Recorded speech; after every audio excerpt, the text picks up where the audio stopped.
crash de l'Il-20, quel impact sur l'accord Poutine-Erdogan sur la Syrie?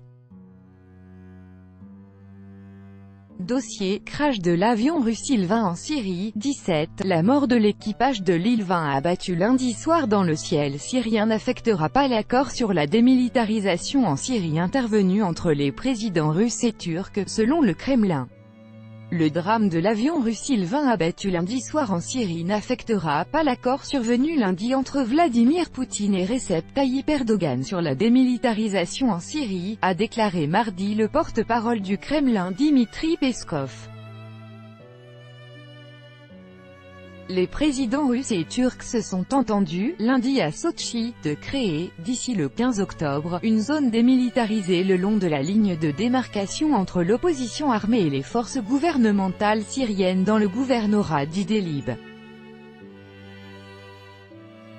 Les ministres de la Défense des deux pays ont signé un mémorandum sur la stabilisation de la situation dans cette zone de désescalade. Non, cet incident n'aura aucun impact. Il s'agit d'une entente importante, d'une percée.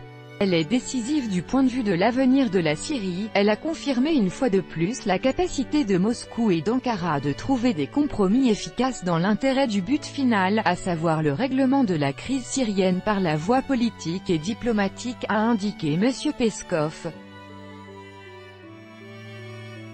Le 17 septembre, vers 23 h, tout contact a été perdu avec l'équipage de l'appareil russe Il-20, qui était de retour sur la base aérienne de Maïmim, à 35 km des côtes syriennes. 15 personnes ont été tuées dans l'accident. La perte de tout contact avec l'appareil a coïncidé avec les frappes de l'aviation israélienne contre la Syrie et le tir de missiles depuis un navire français, a précisé la défense russe. Le commandement français a dit n'avoir rien à voir avec le drame.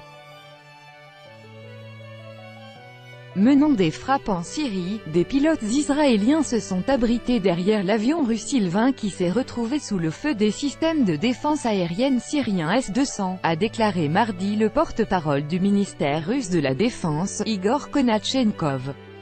Les avions israéliens ont délibérément créé une situation dangereuse pour les navires de surface et les aéronefs dans la région, d'après le ministère russe de la Défense.